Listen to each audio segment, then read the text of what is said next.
The world is changing fast. New technologies are impacting how we think about products, services, and the way we live our lives.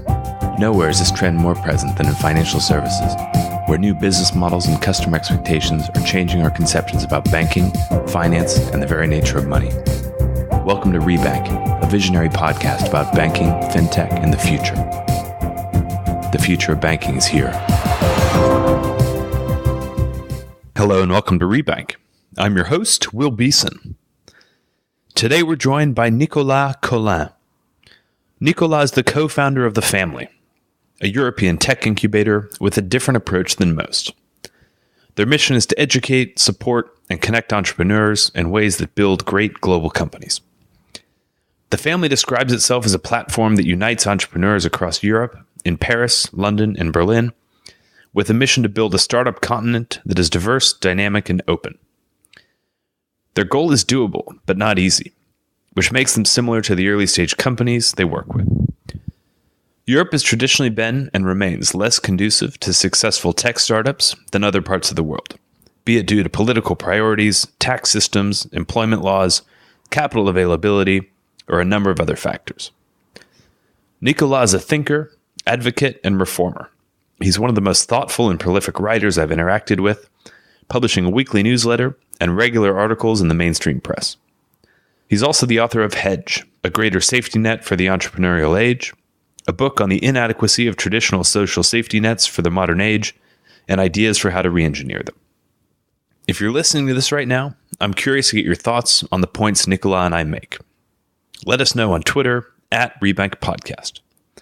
If you enjoyed today's episode, please take 30 seconds to leave us a review on iTunes. Thank you very much for joining us today. Please welcome Nicolas Colin. Nicolas Colin, welcome to Rebank. Thank you.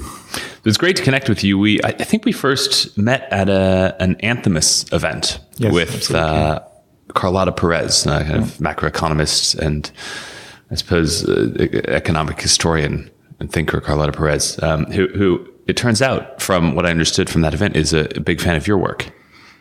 Well, and I'm a big fan of hers as well. So we've been introduced by the Anthemis people, I think 3 years ago, due to some articles I was writing at the time around reinventing the social compact and providing more economic security to households and to reinvent the safety net for the digital age. And so it was because they thought that it resonated a lot with her work.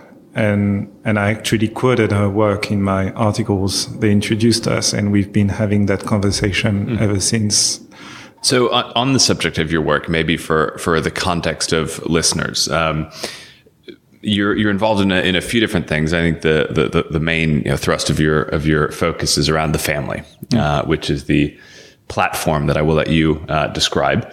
And you're also a very prolific writer and thinker. You published a book, I believe it was last year, right, called Hedge, yes. Which I recently read and thought was wonderful. Would highly recommend everyone check out. So, quick intro. Tell us about yourself and your work. Sure. So I've been working for about 10 years around issues related to the digital economy, so startups, technology, venture capital, and so on.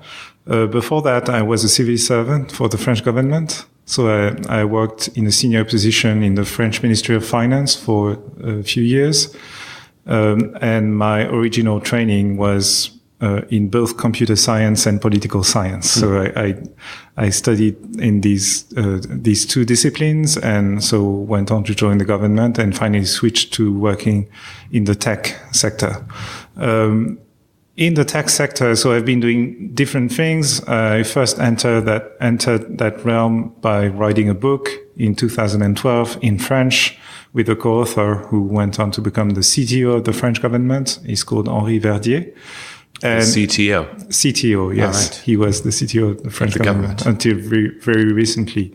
And so Henri and I wrote that book in 2012. It was a very simple book just to explain the digital economy to the French elite, because we were worried that the elite of that country, which is ours, was lagging so far behind in understanding what was going on, and it was starting to become a problem for the economy as a whole.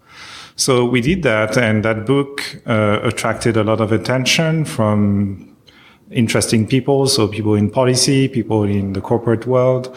Henri and I were invited to do a lot of conferences. And so I became sort of a thought leader in the French context at that time around everything related to the digital economy. Then I at that time I was working as an entrepreneur, trying to build my own startup in the field of digital marketing. It didn't work, like many startups, but it was a good experience. I spent 2 years doing that, so raising funds, hiring developers, designing a product, selling that product, generating revenue and struggling, growing that company. And after that, so I briefly went back in government, and then I met my two co-founders with whom we eventually co-founded the family in 2013. And so the family started as a very small organization in Paris dedicated to supporting ambitious entrepreneurs in Paris. And fast forward to today, now we have an office in London, another in Berlin, and the third one is still in Paris. And from those three offices, which are integrated into a single platform, we support more than 250 startups. The majority of them still being in France, but more and more of them being in other countries in Europe. Mm. So you come across as extremely kind and soft-spoken. I don't get the sense, though, that everyone would describe you that way. I guess I'm thinking specifically of maybe some incumbent corporate executives, I don't know, representatives of the taxi cab industry or other kind of entrenched industries in France and perhaps elsewhere in Europe, and perhaps some people in government. I think you've written some pretty thought-provoking articles, which maybe in a more traditional society don't necessarily go over as well. Do you want to talk about that at all? Sure. So at the family, one of the many things my co-founders and I have in common is that we're true believers in the power of polarization. We think that to make progress and to deliver change, we need to draw a line in the sand and to force people to position themselves either for us or against us. And that has worked very well. And we've been doing that with policymakers. We've been doing that with corporate leaders. And we've tried to design those frameworks and those concepts to force people to position themselves either for startups or against startups. And the way we discovered that was a bit by coincidence. It's one of the first articles I wrote as co-founder of the family was back in 2013, and it was the article you alluded to about the head of the largest taxi company in Paris, who at the time was lobbying in favor of a stupid rule which said that every Uber driver had to wait 15 minutes between the customer ordering the ride and collecting them for the ride. So imagine you're a driver, you're 200 meters from your rider, from your customer, but because of that rule, you had to wait 15 minutes before actually reaching out to them and them boarding the car. So it was a stupid rule that the taxi industry was pushing forward at the time, because they thought it would protect them against the so-called unfair competition brought about by Uber and its competitors in the ride-hailing market. And so at the time, I was simply curious about who are these guys who are pushing for such a stupid rule and lobbying the French government hard to make it happen. And so I went online and I discovered that video of that guy who's still the head of the largest taxi company in Paris, and who was interviewed as some kind of the king of innovation. Like it was a program on YouTube in which a journalist would go and interview corporate leaders about the efforts at innovating. And that was literally the title of the program, The Kings of Innovation or The Leaders of Innovation or something like that. And so he was here explaining that the taxi industry was among the most innovative in the world and that his company was doing a lot in favor of innovation, using technology to make the experience more affordable and higher quality and so on. And it was so much in contradiction with his actual efforts at lobbying the government in favor of stupid rules that I wrote an article about that. And the article was not to insult him or in any way. It was just to quote him on innovation and discussing his views on innovation and explaining how contradictory they were with what he was effectively doing as the head of a taxi company in Paris. And he took that very badly and took me to court. And that started my fame on Twitter in a way. So my first thousands of followers on Twitter, people who started following me at the time, because many people in the tech community in Paris were shocked that you could be sued by someone from the old corporate world because of an article about innovation. And so we discovered the power of. So it creates some problems because you have to go to court, you have to pay the lawyer and so on.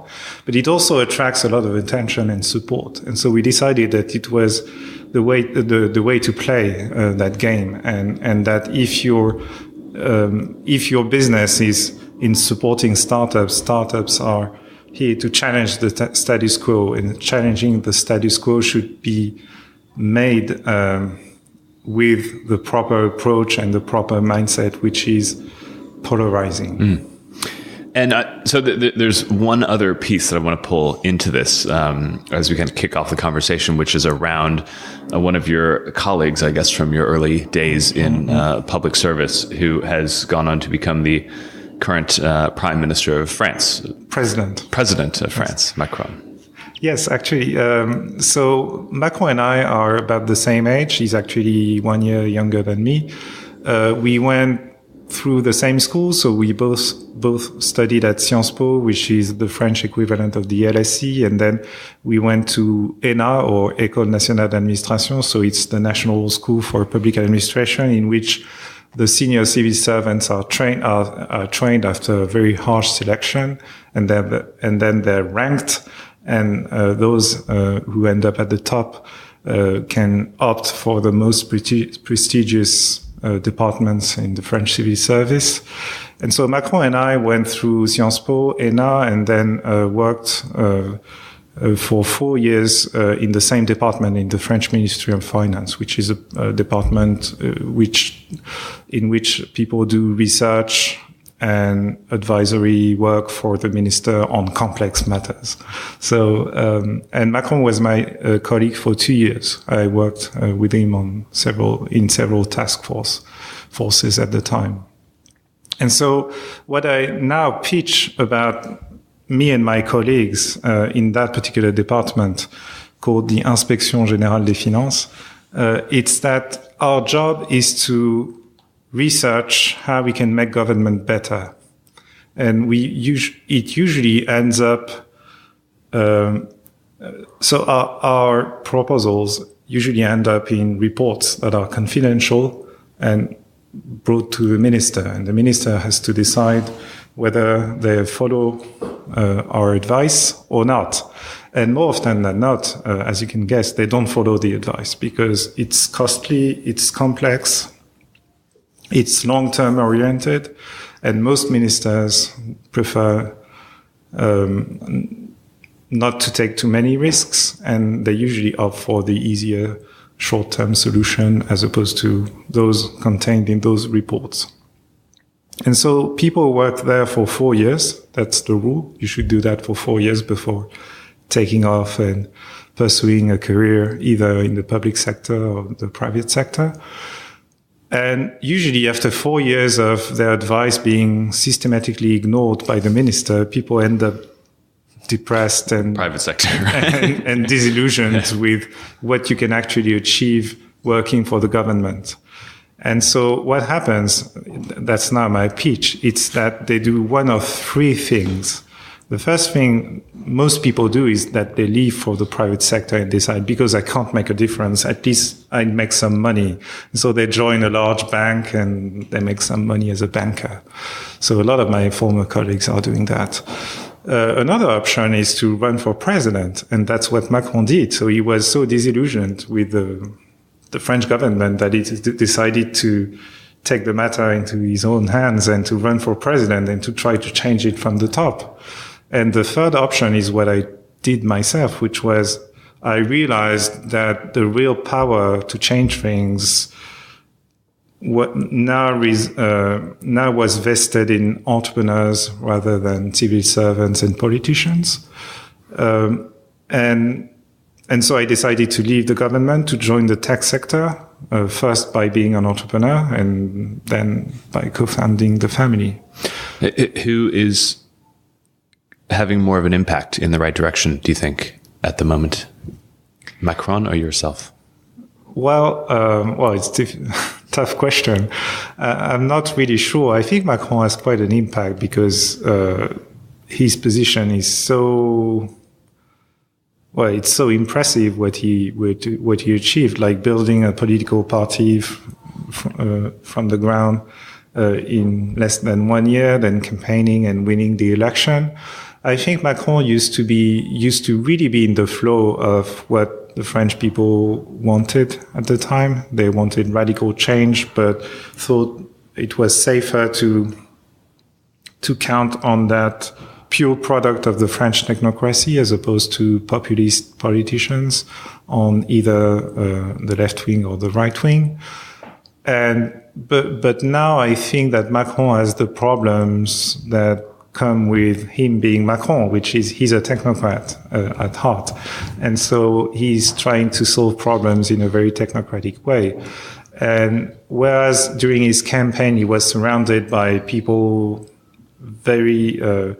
by innovators of sorts. Now those innovators have been left at the door, and being the president, he's now surrounded mostly by technocrats. And so I think the political capital he had when he won the election has been spent at vain technocratic efforts rather than radical innovation. But he still has a lot of capital being the president, whereas me, I have much less capital. But I think the returns on that capital have been much higher so far. Excellent. So he currently has perhaps a broader platform, but over time, your 250 odd portfolio companies and growing may prove to be more impactful. And that kind of links us back to the topic that we wanted to pick up today, which was this kind of rhetorical question or topic for debate: is the tech startup mindset helping us or hurting us?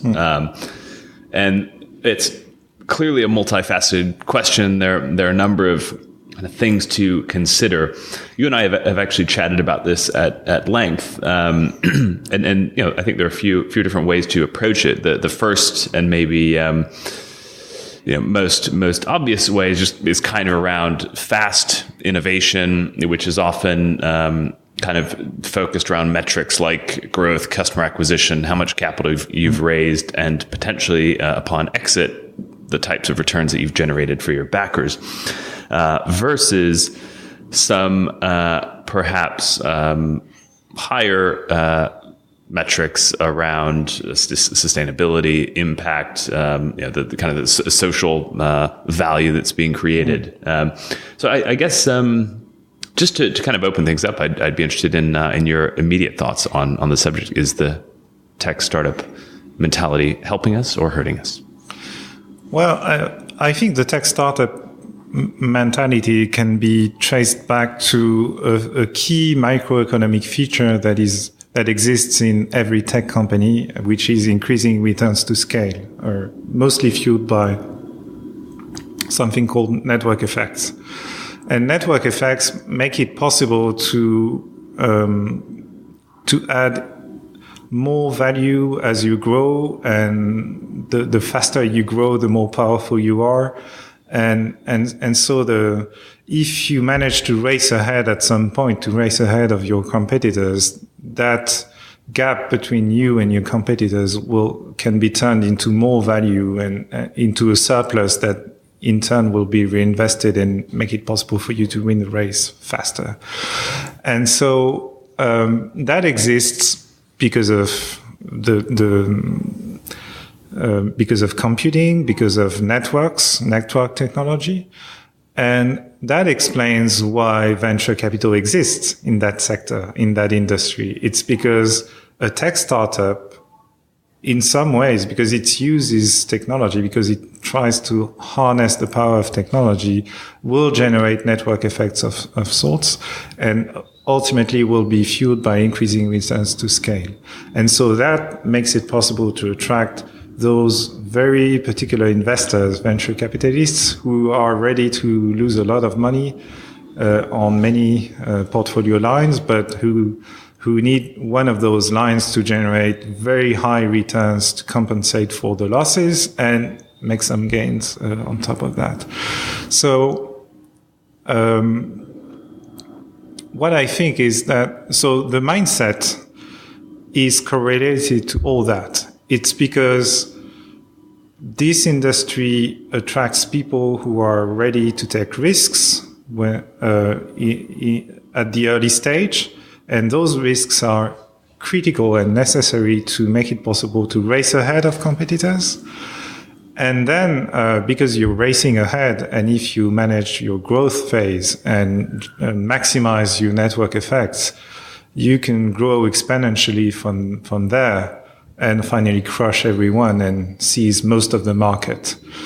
And so again, the mindset is correlated to that. It's because, so I usually compare it to like retail banks.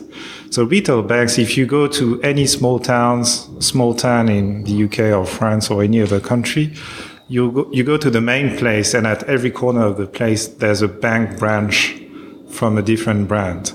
And the people working in those branches officially work for competitors, so they should hate each other. But in fact, they don't hate each other because they're comfortable with the fact that their employer only owns a part of the market. And when they leave the office at 5:00, they usually shake hands with their colleagues from other banks because they're used to coexist. Somehow it's settled. They each own one corner around that place. Whereas in the tech industry,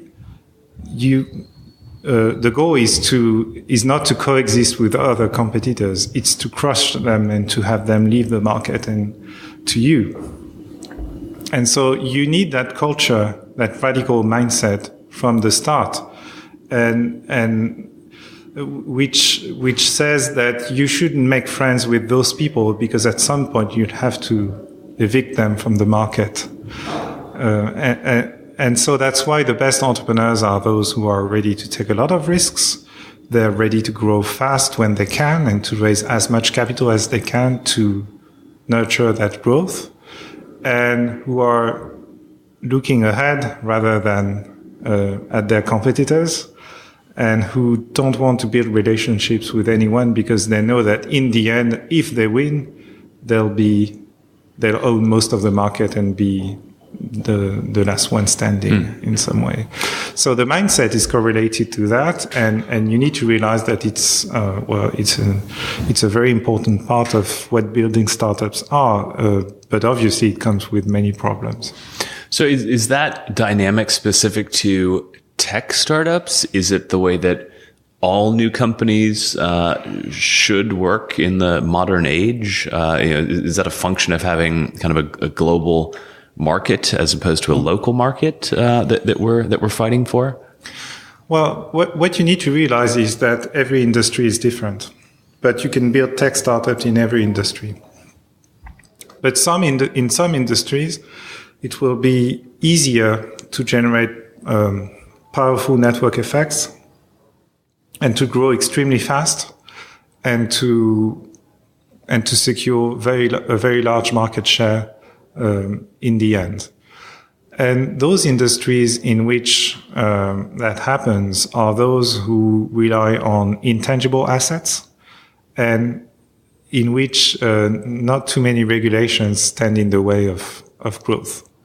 And this is why the first generation of large global tech companies has been built in industries such as advertising, music, retail, social networks, communication in general. And that's because those are all industries in which you don't need a lot of tangible assets, except maybe retail, but that's Amazon is a very singular case. And you don't have many regulations standing in the way of growth. Mm-hmm. And so for that reason, the tech startup mindset for the first generations of entrepreneurs who entered those industries was rewarded with spectacular results. That is, building Google, Amazon, Facebook, Apple with the Apple Store and things like that. But at the other extremity of the spectrum, you'll find industries in which you need a lot of tangible assets. Like think Uber or Airbnb. It's all about cars and real estate. And so that's more complicated because it generates a lot of frictions. And also there are industries, and sometimes they are the same, in which there are a lot of regulations that make it more difficult to grow very fast because you have to comply with regulations. It takes time. And more often than not, those regulations are different from one city or one country to another, or one city to another, which means you need to adapt the product to fit into very different regulatory environments.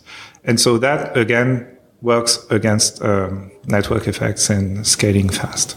And so what I think we realized in more recent years is that new generations of entrepreneurs have been trying to use the same playbook, but in industries that are less rewarding for those who use that playbook.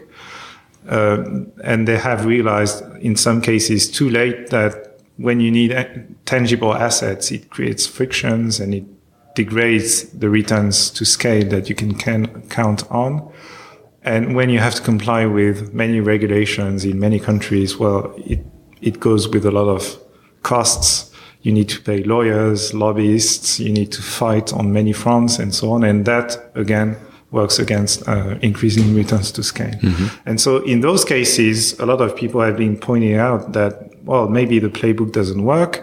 The returns are not here. It was a mistake for those companies to raise venture capital because you have investors counting on very high returns, which those startups can't deliver because they're somewhat refrained by the industry they've embraced as their destination.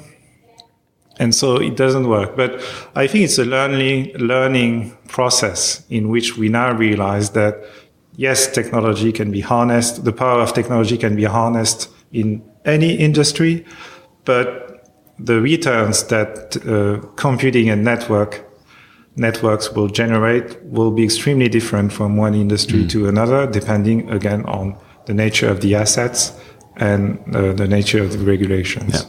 Well, at the end of your very well thought out answer to that initial question, well, of course, that makes perfect sense. You know, it seems intuitive, but of course it isn't. Otherwise, I don't think we'd really be having this conversation because everyone would have intuited it long before. So I think, yeah, sure. In terms of the Googles, the Amazons, the Facebooks of the world, it's I think pretty clear that in no other business model than this kind of venture-backed tech startup one. Can you achieve the same sorts of kind of disruptive change at scale? And I think potentially the government experience that you had before is an interesting foil, right? If part of the goal is to kind of shake up the existing system and drive real change real fast. Like this has to be, apart from, I don't know, military intervention, which hopefully we can discount as as suboptimal.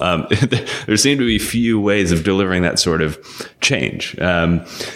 You make the great point that it works in some types of industries better than others, some types of business models, which, I guess brings to my mind a whole number of follow-up questions. Maybe one to start with, because of where you kind of sit in in this ecosystem, i.e., as a facilitator of capital, if we can call it that, helping your portfolio companies raise money and grow. Does all of this suggest to me that there are types of capital providers that should exist but don't, and who have different, in incentives or kind of investment timeframes or impact criteria than currently exist in the marketplace? Well, I think so. Yes. What you need in general is a diversity of approaches in the field of venture capital. Actually, Amazon is a very interesting example for that discussion, because Amazon is an outlier. It's a very large and successful tech company that has succeeded in an industry in which it's much more difficult to generate increasing returns to scale because of tangible assets. Amazon comes with a lot of logistics, many warehouses, many employees working in those warehouses, and each employee and each warehouse in general contributes to degrading the returns to scale and making it more difficult for the company to generate those returns. So there are many reasons why Amazon succeeded nevertheless. One of the reasons is that Jeff Bezos is obviously an extraordinary entrepreneur and very strong-willed leader, and he's been a visionary in the way he's been approaching corporate strategy for Amazon. But another reason is that Amazon is not a Silicon Valley company. And part of the story of Amazon is that if Jeff Bezos had decided to settle in Silicon Valley rather than Seattle, he would have been looked down by everyone else, because why bother trying to enter that difficult, tangible industry that is logistics when you can make so much money with such high levels of returns in the ad-clicking industry, in the advertising industry, which is what dominated Silicon Valley when Bezos started Amazon. And so his chance was that for contingent reasons, he decided to settle in Seattle rather than Silicon Valley. And he didn't have to cope with that cultural mismatch between what he was trained to achieve, entering retail and logistics, and what Silicon Valley was about at the time, which was making money with advertising. And so somehow he raised money from the same venture capitalists. One of his first investors was Sequoia, which is obviously a very common and large and prominent venture capitalist in the venture capital firm in Silicon Valley. But what Amazon's shareholders realized over time was that Amazon was a very different story from Google or later Facebook, because you have to cope with the difficulty of scaling a retail business. And it means that the profits are much lower, and it takes longer to generate those. And so we have that example, but today I think the lesson for investors should be that, for entrepreneurs should be that they should look for more diverse investors. And one of the problems that Silicon Valley has at the moment is that they don't have that kind of diversity in the investing world. They all are the same, they all think the same, and they all expect the same growth and the same returns from the company they invest in. we have the same situation in a way, albeit at a very different level of performance in Europe, where the companies that grow large can raise money from just a small group of venture capital firms, which, by the way, are all located in London. And because this is a small group and they're all based in the same city, their view of the market is very much the same. And we don't have that kind of diversity that makes it possible for entrepreneurs to raise large amounts from diverse investors that are willing to consider different time frames, different approaches, different mindset, because it's all about conquering different industries. One kind of thought that's coming to me, hearing you talk all this through, is that the kind of corporate innovation, corporate venture model is just so immature and unfit for purpose. I mean, at the end of the day, the whole paradigm that we generally think about is kind of large corporate, will it or won't it be disrupted by new startup? And to your point about had Bezos been in Silicon Valley, he would have been looked down on by other kind of more pure tech startups. Any entrepreneur who raises capital from a corporate venture capitalist or strategic partner is somehow looked down on by those who are raising from the Sequoias and the Excels and the Indexes and whatever. Yet the really the only metric that the pure kind of financial venture capitalist can look at is returns on capital, which are kind of crystallized through IPO or trade sale at some point. Whereas the savvy corporate investor who, one, has massive cash stores at the moment on balance sheet, can be generating fundamental improvements on current competitive positioning, market penetration by the right sorts of investment development in this space. It kind of has to probably exist outside the existing, corporate hierarchy and, entrenched thought processes and decision making and all the rest. Potentially, these are learnings of yours from having worked in the government as well. But it just seems like the opportunity and where so much kind of work and thought at the moment should be focused is in how you make that work better. But what I think is not that you have the choice between either traditional venture capital or corporate venture capital. I think that we're lacking many other options in between those two. Corporate venture capital, I think, is relevant in many cases. I mean, we have several startups that have raised money from corporations and that are making very well, have good relationships with their investors there. But corporate venture comes with a lot of problems in terms of governance, alignment, long-term alignment, and strategy. Whereas traditional venture capital comes with a lot of problems, mainly expected returns on rather time frame, short time frame. I think what we need to invent is something in between, something that would more resemble private equity of sorts, because I call it the southern side and the northern side. So I have that framework to describe, to analyze if a company or an industry as a whole is prone to generating increasing returns or not. If it is, it's on the southern side. It's the sunny side on which, if you climb higher, everything becomes so easy because you have the powerful network effects and you can conquer most of your market in no time. So that's the southern side. And Google, Facebook are two companies that are clearly positioned on the southern side of our economy. The northern side is the more difficult side. It's cold and it's harsh and you have to suffer a lot to climb the mountain. And so it's where you have the tangible assets and the many employees and the many regulations that make it impossible to scale fast. And so there are advantages on both sides. The southern side clearly has the advantage of scalability, scaling fast.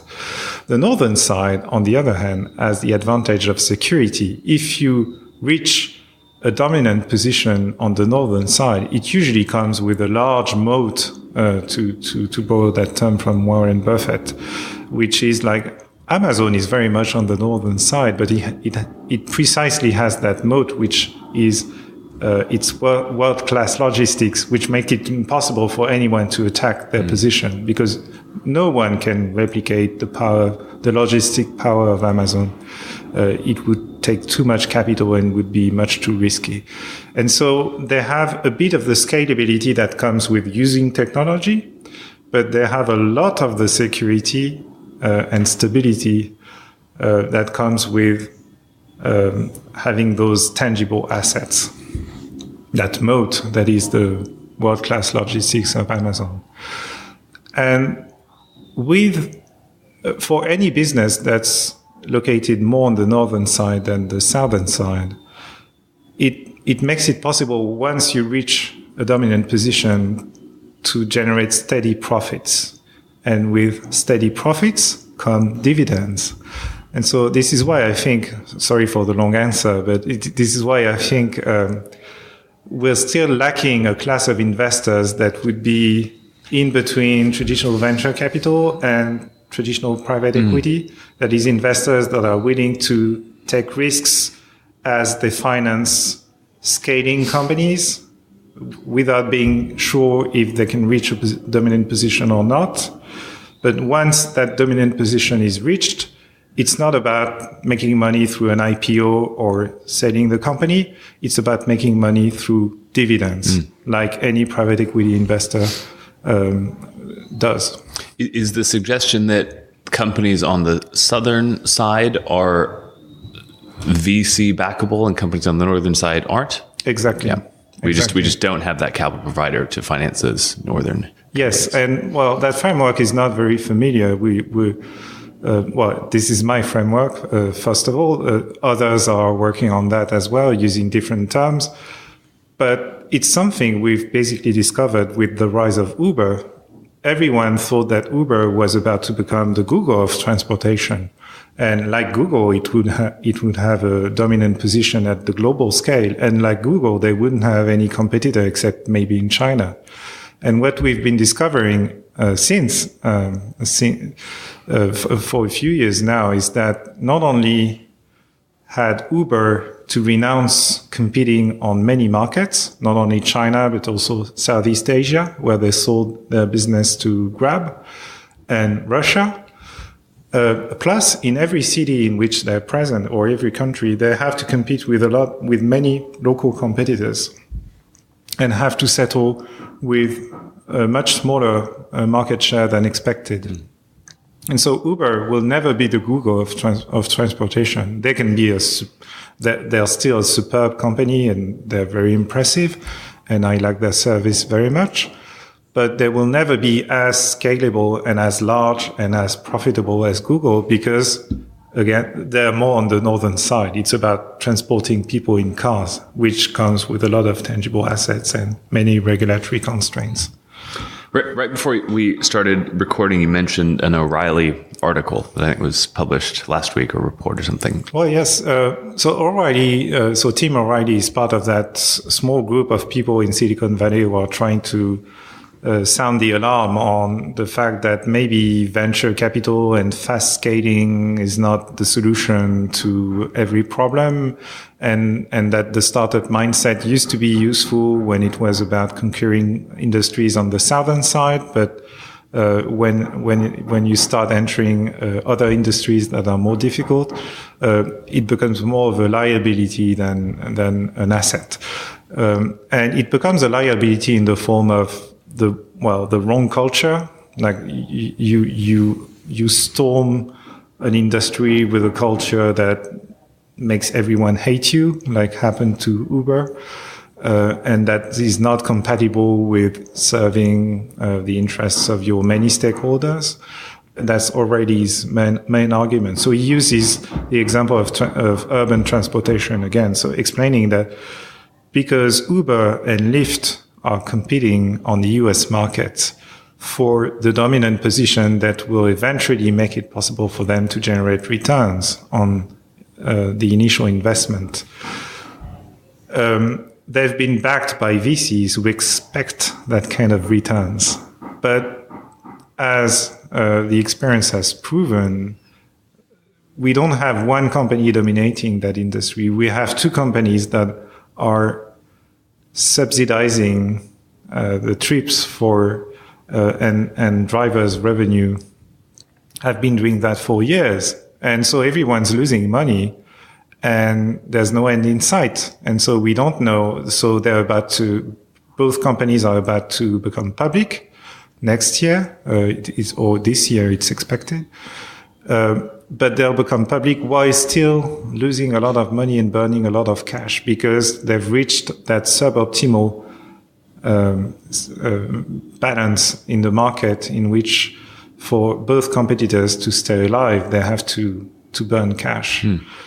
And so a lot of people will make money nonetheless, but over time it's not sustainable.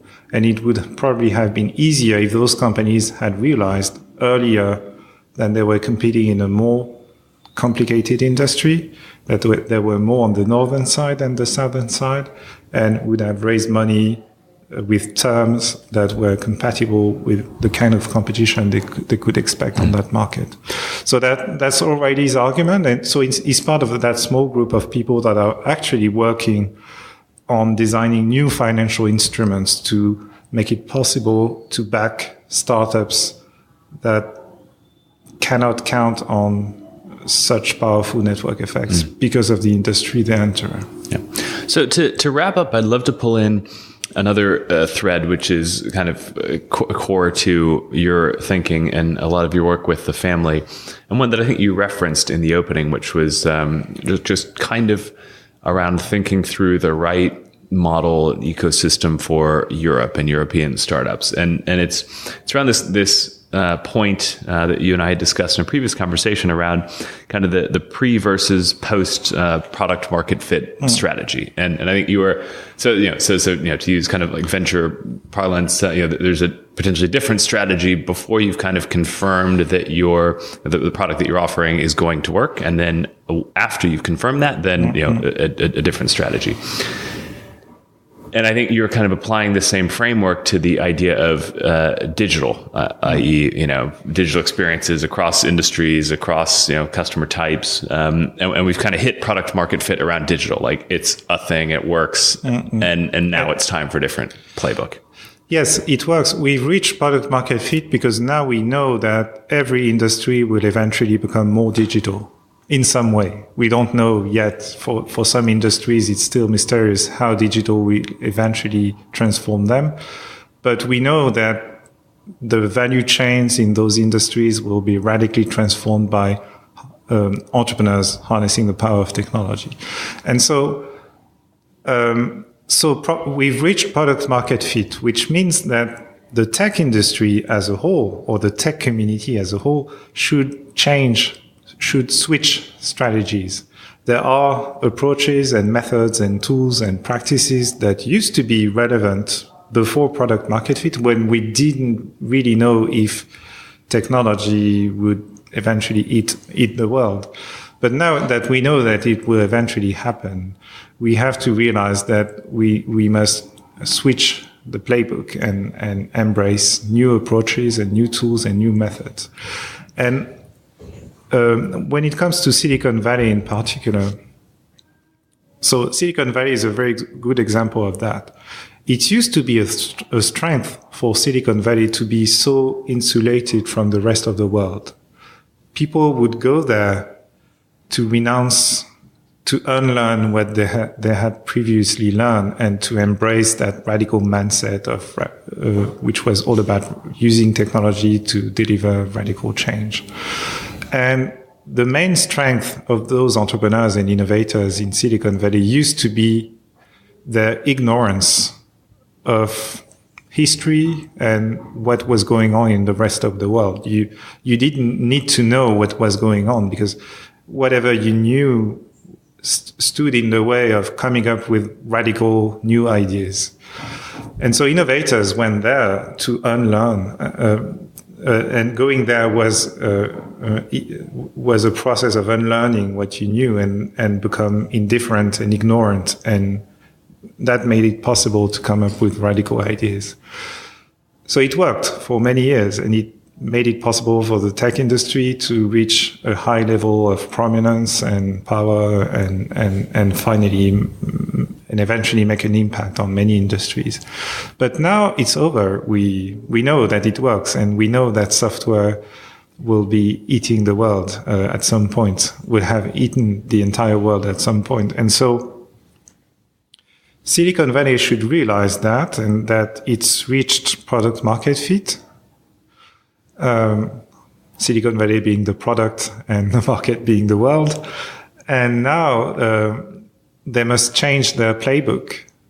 And I think that now being ignorant and indifferent has become more a liability than an asset. It used to be an asset. It used to make it possible to come up with radical ideas. But now it still makes it possible to come up with radical ideas, but it also comes up it also generates that backlash and that hostility and all those problems that come with entrepreneurs being unprepared to tackle the challenge of complying with regulations or hiring many employees and treating them well, or simply fitting into the local culture of a city or a country, which is necessarily different from Silicon Valley.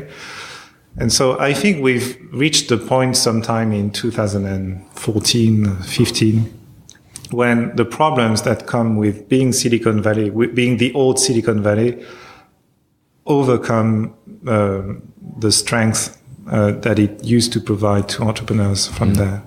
So there's a playbook to be reinvented, and I think that Europe is well positioned to contribute to designing that new playbook, because we innovators and entrepreneurs and tech people in Europe never had the luxury to be insulated from the rest of the world.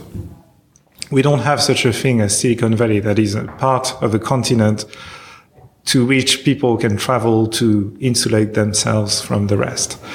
Most innovators and entrepreneurs in Europe live in cities, in large cities, where many other people are working in many other fields like banking, consulting, government, law firms, in the traditional industries, and so on. And so we're already among the others, and we can't draw that line of separation between the innovators on one side and the rest of the world on the others.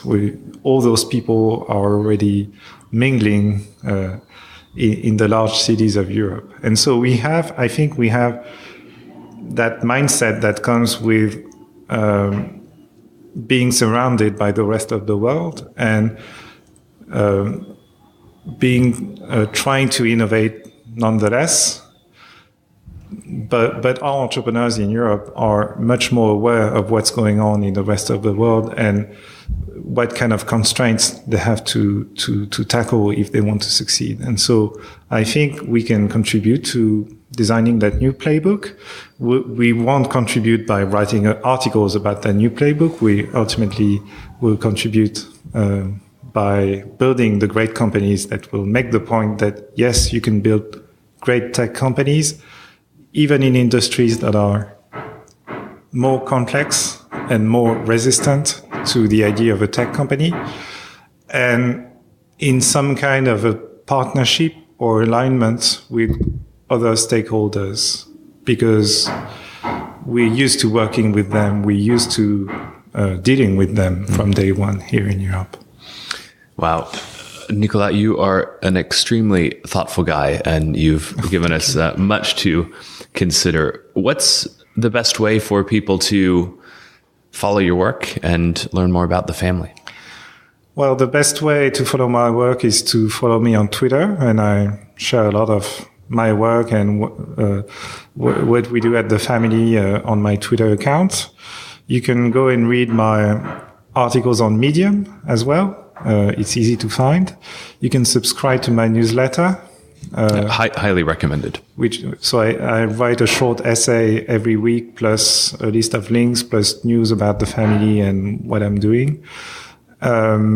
I think those three are the best way to, and you can visit the family's website as well, where you'll find a lot of information and lessons on entrepreneurship in Europe. Well, it's a great website and a super fun read and a stylish one. Thank you. Nicolas Colin, thank you very much for joining us today. Thank you, Will. Thanks for tuning into Rebank. If you like today's show, reach out. Follow us on Twitter at Rebank Podcast and join the conversation. For more on banking, fintech, and the future, check out our regular content at www.bankingthefuture.com.